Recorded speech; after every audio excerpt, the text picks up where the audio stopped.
নবীজির যাকাতের পদ্ধতি আমাকে ফলো করতে হবে। এমনকি এখন থেকে কয়েক হাজার বছর পরেও যদি কেউ আসে, তার জন্য সিস্টেম কিন্তু একটাই। আমাদের মডেলকে কথা বলে, আমাদের মডেলকে জনাবে মুহাম্মদুর রাসূলুল্লাহ সাল্লাল্লাহু আলাইহি ওয়াসাল্লাম। বড় মজার কথা, আমাদের নবীজির পূর্বে যেই নবী ছিলেন ঈসা আলাইহিস সালাম, উনি এখনো বেঁচে আছেন। উনি এখনো কথা বলেন না বা হায়াত বেঁচে আছে, দুনিয়াতে না আসমানে? আসমানে আছে। মুহতারাম হাজিরিন, খুব ভালো করে বুঝবেন, সেই নবীজি দুনিয়া থেকে চলে যাওয়ার অল্প কিছুদিন পরেই তার দ্বীন, তার কিতাব সব এলোমেলো হয়ে গেল। কিন্তু কোরআনুল কারীম এখনো পর্যন্ত এলোমেলো তো হয় নাই। কোরআনের কোনো বিধান পর্যন্ত, সুন্নত পর্যন্ত এলোমেলো হয় নাই। কেন? কারণ হলো কোরআন হেফাজতের দায়িত্ব রব নিয়েছেন, আর রব্বুল আলামিন তার রাসূলকে দিয়ে কিয়ামত পর্যন্ত নবীর এই কাজের জিম্মাদারি একটা জাতির উপরে ঘোষণা করে দিয়েছেন। সেটা হলো নবীজি বলেন, আল উলামা ওয়ারাসাতুল, কথা বলেন, আল উলামা ওয়ারাসাতুল আম্বিয়া। কিয়ামত পর্যন্ত কোন নবী আসবেন তো মানুষ কোরআনের বুঝ দিবে কার কাছ থেকে? প্র্যাকটিক্যাল সমঝ নেবে কার কাছ থেকে? নবীর জামানায় তো কোরআনের প্র্যাকটিক্যাল সমঝ নবীজির কাছ থেকে নিয়েছে। কিয়ামত পর্যন্ত নবী আসবেন তো কোরআনের প্র্যাকটিক্যাল সমঝ বুঝ কে দিবে? নবীজি বলে গেলেন, উলামায়ে কেরাম দিবে। সুবহানাল্লাহ বলবেন কি? উলামায়ে কেরাম প্র্যাকটিক্যাল সমঝ দিবে, বুঝ দিবে। এ কারণেই এই পৃথিবীর যে কোনো মানুষ উলামা থেকে দূরে চলে যাবে, সে আর যাই হোক দ্বীনের উপরে সহি শুদ্ধভাবে চলার কোনো পথ খুঁজে পাবে না। 2 মিনিটে কথা বলে শেষ করে দিচ্ছি। আল্লাহ পাকের রাসূল বলেন, উবুদু আলিম, গভীরভাবে লক্ষ্য করবেন। নবীজি বললেন, তুমি 4 দলের কোনো এক দলে থাকো, তাইলে তুমি হালাক থেকে বাঁচতে পারবে, মানে ধ্বংস থেকে মুক্তি পাবে। উবদু আলিম, তুমি আলিম হও। কেন? আলেম যদি হতে পারো তাহলে নবী আলাইহিস সালামের কাছ থেকে ওই প্রশিক্ষণের বিরাসত তোমার অর্জন হয়ে গেল। যদি আলেম হতে না পারো তাহলে আও মুতাআল্লিমা, তাহলে তুমি শাগির্দ হও, ছাত্র হও। জিজ্ঞেস করি, কার ছাত্র? প্রফেসরের, ডাক্তারের, ইঞ্জিনিয়ারের, কার? আবার একটু বলুন। 3 নম্বরে নবীজি বলেন, তাও যদি না হয় তাহলে মুহাব্বতকারী হও। কাকে মুহাব্বত? বাবাকে, মাকে, স্ত্রীকে, কাকে?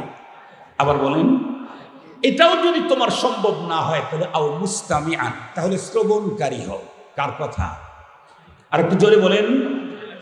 তাহলে মুখ পরপারের ধ্বংস থেকে, জীবনের ধ্বংস থেকে মুক্তির জন্য 4টা লেভেল বর্ণনা করছেন, সবগুলি ওলামা কেন্দ্রিক।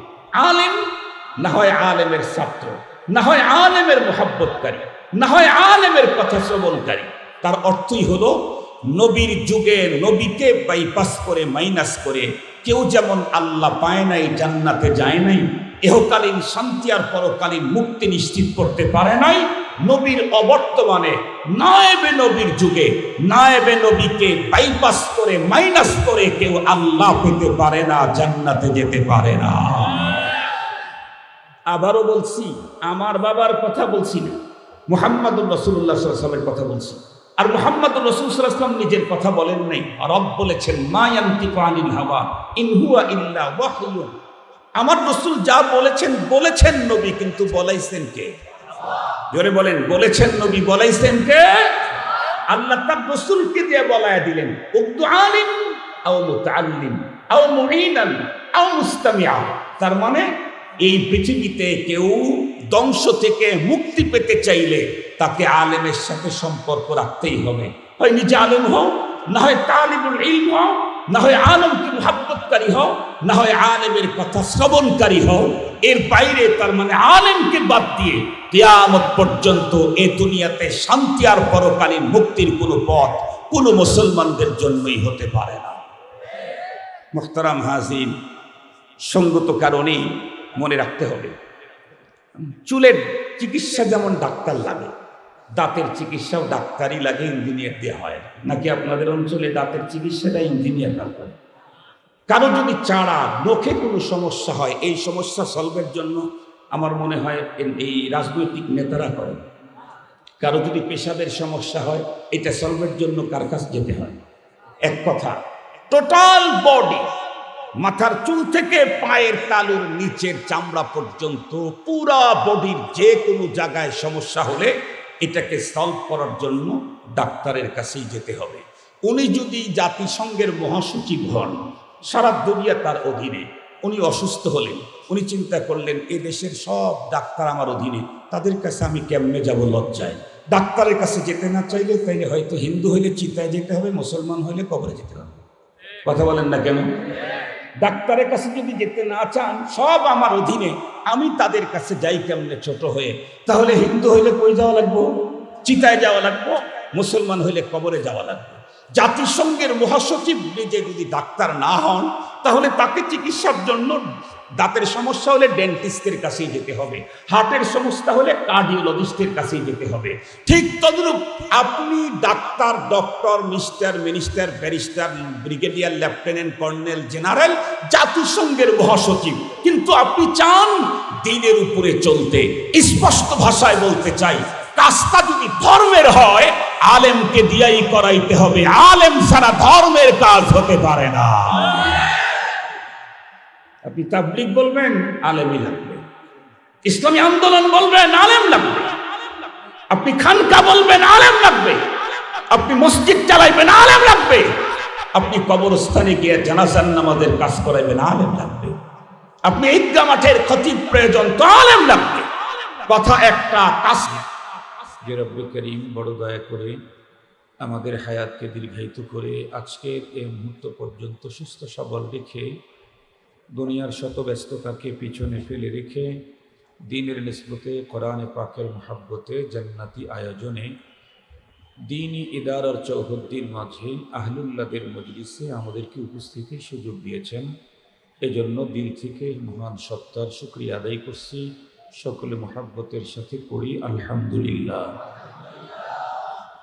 মুহতারাম হাজিরিন, বাদাল মাগরিব হযরত উলামায়ে কেরামদের জবান থেকে আলোচনা শুরু হয়েছে, আবারও চলতে থাকবে হয়তো অনেক রাত পর্যন্ত। আমার পূর্বে হযরত বয়ান করতেছিলেন অত্যন্ত গুরুত্বপূর্ণ এবং অন্তরের ব্যথা মাখা কথা। আমার তো দিল চাইতেছিল যে হযরত আরও কিছুক্ষণ আলোচনা করুক, আপনারাও শোনেন, আমিও শুনি। এখানে তো কোরআনী আলোচনাই চলবে, এর মুখে আর ওর মুখের তেমন কোনো ব্যবধান নেই, যেহেতু আলোচনা হবে কোরআন এবং সুন্নাহ হাদিস থেকেই। এরপরে হযরত উঠে চলে গেছেন। আবার ঈশার সালাত যথা টাইমে হবে, আশেপাশের মসজিদগুলোতে 7টায় জামাত হয়। তা আমি অল্প সময় কথা বলবো, ভাবতেছিলাম এই সংক্ষিপ্ত সময়ে কি বলবো, কোন কথা বলবো। তো দিলের ভিতরে আসলো যে হুজুর যে আলোচনাটা করতেছিলেন পরিপূর্ণতায় পৌঁছাইতে পারেননি, ওইটার উপরে সম্পূরক, তার সাথে লাগানো কিছু কথা আমি আপনাদের খেদমতে উপস্থাপন করতে চাই। হযরতের যে আলোচনা ছিল, সে আলোচনার মূল কথা হলো, আমরা এই পৃথিবীতে এসেছি, এখন আছি, চলে যাব, নিশ্চিত। কখন যাব এটা জানা নাই, তবে যেতে হবে নিশ্চিত। হযরত বলেছেন লিকুল্লি উম্মাতিন আজাল, প্রতিটি মানুষের জন্য নির্ধারিত টাইম দিয়েই আল্লাহ পৃথিবীতে পাঠিয়েছেন। আসার যেমন টাইম, যাওয়ারও তেমন টাইম। একটা সেকেন্ড, একটা লম্হা এদিক ওদিক করার সুযোগ কারো নাই, যেতে হবে। তো আমরা যে চলে যাব, যাওয়ার পরে আমাদের পরবর্তী জীবনে কি হবে, ওই জীবনের সুখ, শান্তি, সমৃদ্ধি, সেই জীবনের মুক্তির জন্য আমাদের কি করা দরকার, এই প্রসঙ্গটাই খানিকটা মিলিয়ে আমার আজকের আলোচনা। আমি কোরআনে হাকিমের সূরাতুল মুজাদালার 11 নম্বর আয়াতে কারিমার শেষের অংশটুকু তেলাওয়াত করেছি। রাসূল করিম সাল্লাল্লাহু আলাইহি ওয়াসাল্লামের জবানে মোবারকের আহাদিসে মোবারকা থেকে একখানা সহিহ হাদিস পড়েছি। মুহতারাম হাজরিন, সহিহ হাদিসের ভিতরে যে বর্ণনাটা এসেছে, এই বর্ণনাটা হজরতের বয়ানের সাথে অনেকটুকু মিল আছে। মুহতারাম হাজরিন, আমরা প্রত্যেকেই জানি এই পৃথিবীতে আল্লাহ পাক মানুষ পাঠিয়েছেন, আর এই মানুষ ইহকালীন শান্তি আর পরকালীন মুক্তি নিশ্চিত করবার জন্য আল্লাহ পাক দুইটা ধারা দুনিয়াতে চালু রেখেছেন। একটা হলো কিতাবুল্লাহর ধারা, আর একটা হলো রিজালুল্লাহর ধারা। একটা হলো আল্লাহ পাক তার পক্ষ থেকে গাইড পাঠিয়েছেন, গাইড নির্দেশনা দিতেন, এটা করো, এটা করো, এটা করো, এটা করো, আর এটা ছাড়ো, এটা ছাড়ো, এটা ছাড়ো, এটা ছাড়ো। তাহলে কি হবে? ইহকালীন জীবনে শান্তি হবে, আর পরপারের চিরস্থায়ী জীবনে মুক্তি হবে। খুব ভালো করে কথাগুলি বুঝবেন। পরপারের জীবনে যদি কোনো মানুষ জাহান্নাম থেকে মুক্তি পেল আর আল্লাহ পাকের জান্নাতে ঢুকে গেল, আল্লাহর কোরআনের ঘোষণা, মান যুহজিহা আনিন নার ওয়া উদখিলাল জান্নাহ ফাকাদ ফাজ। যে মানুষটা জাহান্নাম থেকে মুক্তি পেল, আল্লাহ পাকের জান্নাতে ঢুকে গেল, সেই লোকটাই হলো প্রকৃত সফল কাম। এই পৃথিবীর সবচাইতে বড় সফল ব্যক্তি হলো সে, যে পরপারের চিরস্থায়ী জীবনে জাহান্নাম থেকে মুক্তি পেয়ে জান্নাতে ঢুকতে পারে। মুহতারাম হাজরিন, আমাদের প্রত্যেকের চিন্তা চেতনা ধান্দা ফিকির এটা নিয়েই, কি করে আমরা পরপারে জাহান্নাম থেকে মুক্তি পেয়ে আল্লাহ পাকের তৈরি করা চিরসুখের নীড় জান্নাতের মালিকানা পেয়ে যাই। এই ফিকির নিয়েই এই মাদ্রাসা, মসজিদ, খানকা, এই কি বলে তাবলীগ, তাজকিয়া, যত যা বলে, এটার মূল ফিকির একটা। তো পৃথিবীর মানুষকে পরপারের মুক্তি নিশ্চিত করবার জন্য, ইহকালীন শান্তি এবং পরকালের মুক্তি নিশ্চিত করবার জন্য রব্বুল আলামিন দুইটা ধারা পৃথিবীতে চালু রেখেছিলেন। একটা হলো কিতাবুল্লাহর ধারা, ওনার পক্ষ থেকে কিতাব নাজিল করেছেন, যেই কিতাবে আমাদের জন্য নির্দেশনা আছে, এটা করো, এটা ছাড়ো। মুহতারাম হাজরিন, সাথে সাথে যেই করণীয় কাজগুলি করতে বলেছেন, যেগুলি ছাড়তে বলেছেন, এটার পদ্ধতি কি হবে, কোন পদ্ধতিতে এটা ধরবো আর কোন সিস্টেমে এটাকে ছাড়বো, এই পদ্ধতিগুলো শিখাবার জন্য আল্লাহ পাক তার নিজের পক্ষ থেকে স্পেশাল করে প্রশিক্ষণ দিয়ে তৈরি করে এই পৃথিবীতে প্রশিক্ষকও পাঠিয়েছেন। আল্লাহ পাকের পক্ষ থেকে নাজিল করা গাইডকে কিতাবুল্লাহ বলা হয়, আর তার পক্ষ থেকে প্রেরিত প্রশিক্ষককে রিজালুল্লাহ বলা হয়, নবী এবং রসুল বলা হয়। তো আল্লাহ পাকের পক্ষ থেকে এ পর্যন্ত মানুষের মুক্তির জন্য যে গাইডগুলি এসেছে, তার সংখ্যা মাত্র 104, কিন্তু প্রশিক্ষকের সংখ্যা অনেক বেশি। কত বেশি? 1.25 লাখের উপরে। 1.25 লাখের উপরে নবী এবং রসুল পৃথিবীতে আল্লাহ তাআলা পাঠিয়েছেন। ওনারা হলেন আসমানি গাইডের প্র্যাকটিক্যাল প্রশিক্ষক। খুব ভালো করে বুঝবেন, এমন তো অহরহ হয়েছে। গাইড আগেরটাই, একটা গাইডের পিছনে প্রশিক্ষক পাঠিয়েছেন হাজার হাজার, কারণ গাইডের সংখ্যা মাত্র 104 আর প্রশিক্ষকের সংখ্যা 1.25 লাখের উপরে। পৃথিবীতে একটাবার এমন হয় নাই যে গাইড পাঠাইছেন কিন্তু তার প্র্যাকটিক্যাল প্রশিক্ষক পাঠান নাই, একটাবার এমন হয় নাই। তবে লক্ষবার এমন হয়েছে, লক্ষাধিকবার এমন হয়েছে, প্রশিক্ষক পাঠিয়েছেন, তাকে নতুন কোনো গাইড দেওয়া হয়নি। এরকম হয়েছে লক্ষাধিকবার। আবারও বলছি, কথাটা খুব ভালো করে বুঝতে হবে, এই সময়ের জন্য খুব বেশি জরুরি। লক্ষাধিকবার এমন হয়েছে যে প্রশিক্ষক পাঠিয়েছেন রব, তাকে নতুন কোনো গাইড দেন নাই। তো কি বলেছেন? বলে আপনার জন্য নতুন গাইডের দরকার নেই, আগের যে গাইড আছে, পূর্বের যে কিতাব আছে, এটা দেখেই আপনি মানুষকে প্রশিক্ষণ দিয়ে জান্নাতের পথ দেখান।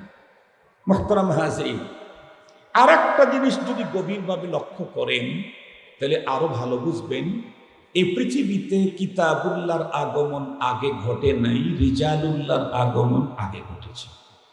পৃথিবীতে আল্লাহ আগে কিতাব পাঠান নাই, আগে কি পাঠাইছেন? প্রশিক্ষক পাঠিয়েছেন। প্রথম মানুষ, প্রথম পয়গম্বর, প্রথম মানুষ, একটু কথা বলেন, প্রথম মানুষ, প্রথম পয়গম্বর, সর্বপ্রথম প্রশিক্ষক পাঠিয়েছেন, এরপরে গাইড পাঠিয়েছেন। কি বোঝা গেল? এই পৃথিবীতে আল্লাহ প্রদত্ত গাইড নিজে নিজে দেখে দেখে কেউ এখান থেকে পথ চলার কোনো পথ খুঁজে বের করতে পারবে না। এর জন্য লাগবে রবের পক্ষ থেকে স্পেশাল কোয়ালিটিতে প্রশিক্ষণপ্রাপ্ত একজন প্রশিক্ষক, উনাকেই লাগবে, এ জাতীয় ছাড়া হবে না। ওই প্রশিক্ষকের অধীনে প্রশিক্ষণ নিয়ে পরবর্তী মানুষ এই কাজ চালাইতে পারবে। কিন্তু কিতাব আসবে আর তার রবের পক্ষ থেকে স্পেশাল কোনো প্রশিক্ষক আসবে না, অন্য কেউ এটা দেখে দেখে পড়ে পড়ে সেখান থেকে জান্নাতে যাওয়ার পথ খুঁজে বের করবে, কশ্চিন কালেও সম্ভব না। মুহতারাম হাজরিন, এই কথাগুলি মাথার মধ্যে আপনাদেরকে রাখতে হবে। আমি জিজ্ঞেস করতে চাই, এই জাতীয় গাইড আস্তে আস্তে সর্বশেষ যে গাইড, সেটি হলো মহাগ্রন্থ কোরআনুল কারীম।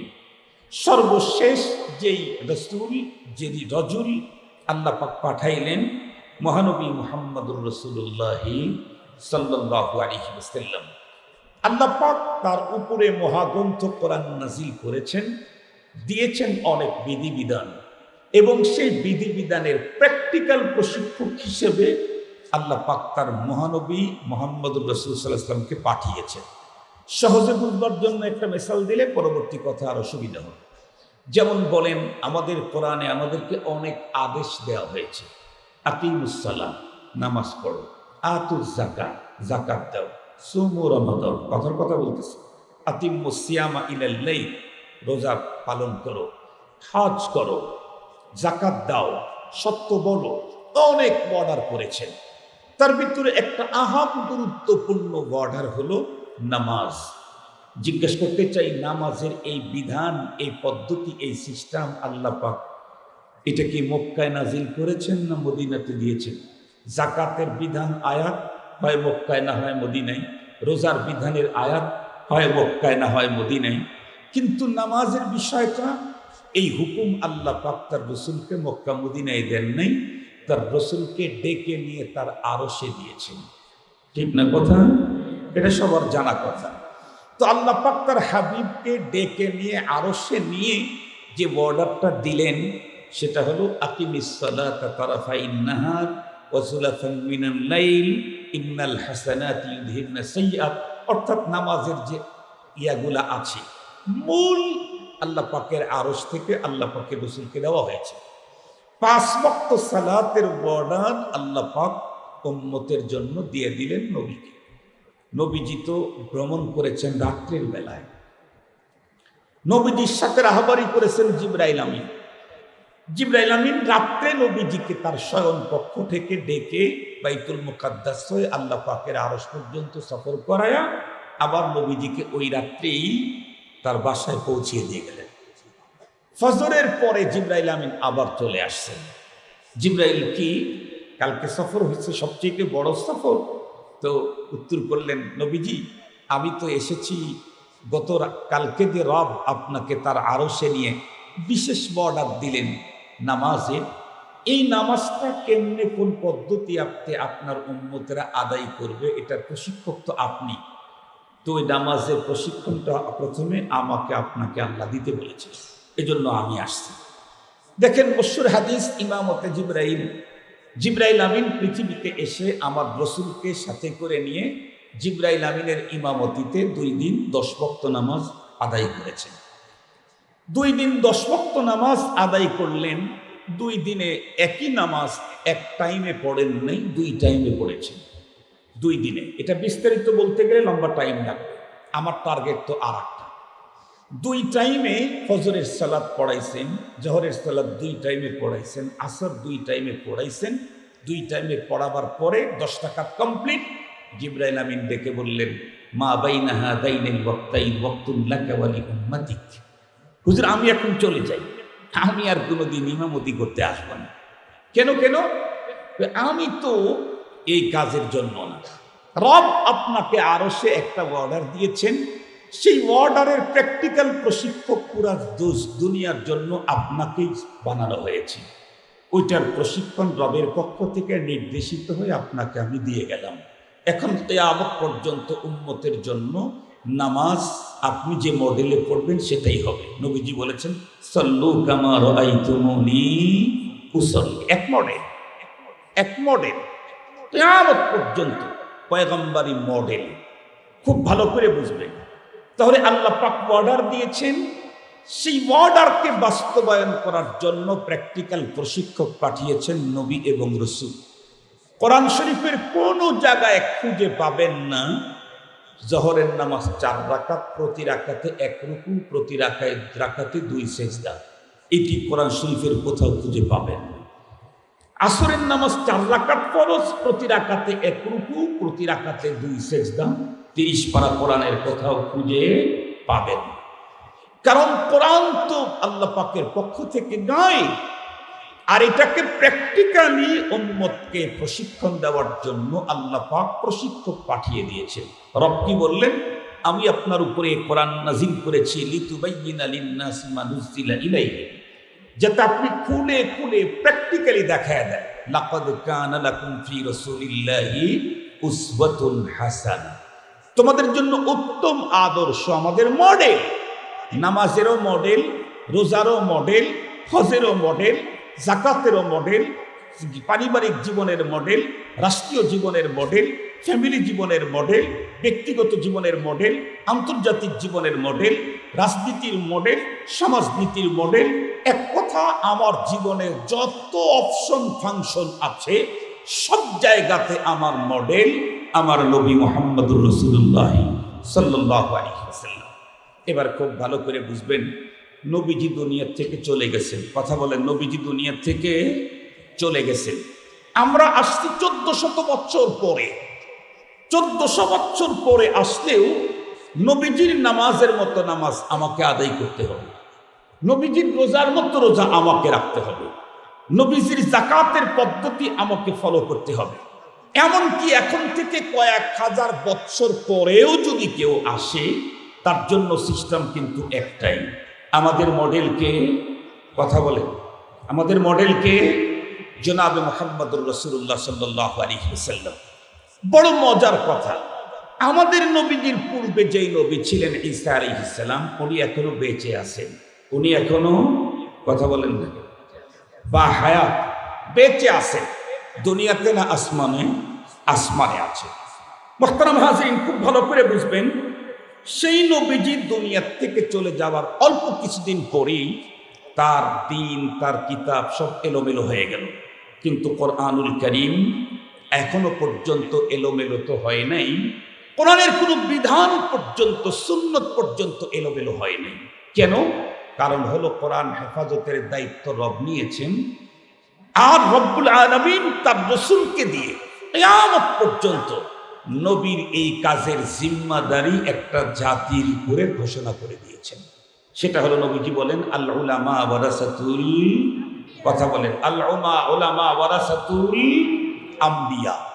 কিয়ামত পর্যন্ত কোন নবী আসবেন তো মানুষ কোরআনের বুঝ দিবে কার কাছ থেকে? প্র্যাকটিক্যাল সমঝ নেবে কার কাছ থেকে? নবীর জামানায় তো কোরআনের প্র্যাকটিক্যাল সমঝ নবীজির কাছ থেকে নিয়েছে। কিয়ামত পর্যন্ত নবী আসবেন তো কোরআনের প্র্যাকটিক্যাল সমঝ বুঝ কে দিবে? নবীজি বলে গেলেন, উলামায়ে কেরাম দিবে। সুবহানাল্লাহ বলবেন কি?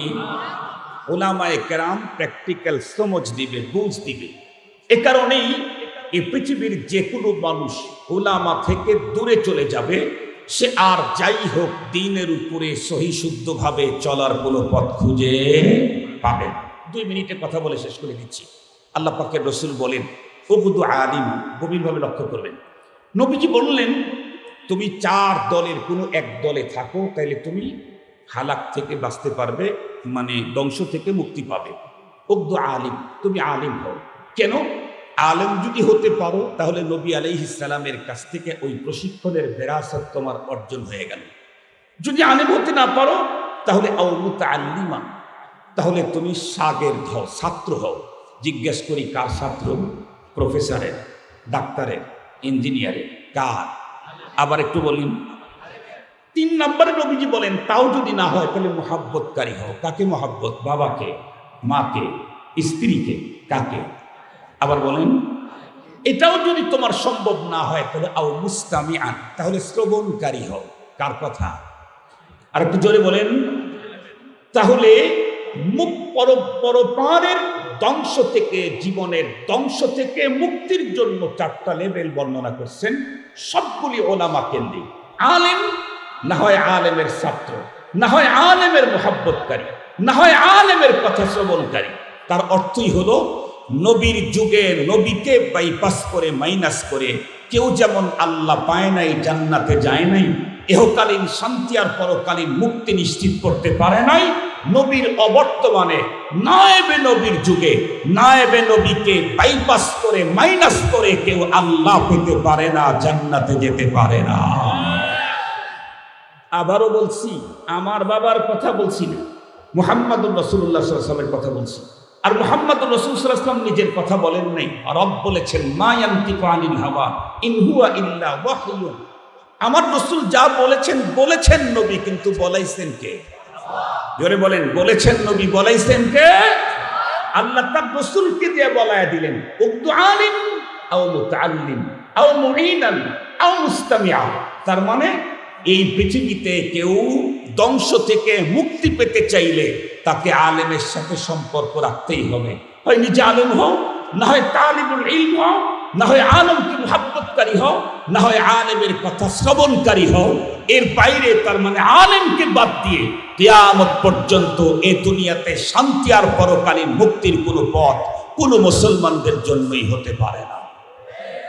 মুহতারাম হাজির, সঙ্গত কারণেই মনে রাখতে হবে, চুলের চিকিৎসা যেমন ডাক্তার লাগে, দাঁতের চিকিৎসাও ডাক্তারই লাগে, ইঞ্জিনিয়ার দিয়ে হয় নাকি? আপনাদের অঞ্চলে দাঁতের চিকিৎসাটা ইঞ্জিনিয়াররা করে। কারো যদি চাড়া নখে কোনো সমস্যা হয়, এই সমস্যা সলভের জন্য আমার মনে হয় এই রাজনৈতিক নেতারা করে। কারো যদি পেশাবের সমস্যা হয়, এটা সলভের জন্য কার কাছে যেতে হয়? এক কথা, টোটাল বডি, মাথার চুল থেকে পায়ের তালুর নিচের চামড়া পর্যন্ত পুরা বডির যে কোনো জায়গায় সমস্যা হলে এটাকে সলভ করার জন্য ডাক্তারের কাছেই যেতে হবে। উনি যদি জাতিসংঘের মহাসচিব হন, সারা দুনিয়া তার অধীনে, উনি অসুস্থ হলেন, উনি চিন্তা করলেন এ দেশের সব ডাক্তার আমার অধীনে, তাদের কাছে আমি কেমনে যাব? লজ্জায়। ডাক্তারের কাছে যেতে না চাইলে তাইলে হয়তো হিন্দু হইলে চিতায় যেতে হবে, মুসলমান হইলে কবরে যেতে হবে। কথা বলেন না কেন? ডাক্তারের কাছে যদি যেতে না চান, সব আমার অধীনে, আমি তাদের কাছে যাই কেমনে ছোট হয়ে? তাহলে হিন্দু হইলে কই যাওয়া লাগবো? চিতায় যাওয়া লাগবো। মুসলমান হইলে কবরে যাওয়া লাগবে। জাতিসংঘের মহাসচিব নিজে যদি ডাক্তার না হন, তাহলে তাকে চিকিৎসার জন্য দাঁতের সমস্যা হলে ডেন্টিস্টের কাছেই যেতে হবে, হার্টের সমস্যা হলে কার্ডিওলজিস্টের কাছেই যেতে হবে। ঠিক তদ্রূপ আপনি doctor, doctor, mister, minister, barrister, brigadier, lieutenant, colonel, general, জাতিসংঘের মহাসচিব, কিন্তু আপনি চান দ্বীনের উপরে চলতে। স্পষ্ট ভাষায় বলতে চাই, কাজটা যদি ধর্মের হয় আলেমকে দিয়াই করাইতে হবে। আলেম ছাড়া ধর্মের কাজ হতে পারে না। আপনি তাবলীগ বলবেন, আলেমই লাগবে। ইসলামী আন্দোলন বলবেন, আলেম লাগবে। আপনি খানকা বলবেন, আলেম লাগবে। আপনি মসজিদ চালাইবেন, আলেম লাগবে। আপনি কবরস্থানে গিয়ে জানাজার নামাজের কাজ করাইবেন, আলেম লাগবে। আপনি ঈদগাহ মাঠের খতিব প্রয়োজন, তো আলেম লাগবে। কথা একটা, কাজটা যদি ধর্মের হয় তাহলে সেখানে নায়েবে নবী আলেম ছাড়া চলে না, চলতে পারে না, কোনোদিন চলতে পারে না। এই কথাটা আল্লাহ আমাদের হৃদয়ের গভীরে অঙ্কিত করার তৌফিক দান করুক। ওয়া আখিরু দাওয়ানা আলহামদুলিল্লাহি রাব্বিল আলামিন। আসসালামু আলাইকুম ওয়া রাহমাতুল্লাহ। আলহামদুলিল্লাহ, আমরা এতক্ষণ পর্যন্ত অত্যন্ত গুরুত্বপূর্ণ আলোচনা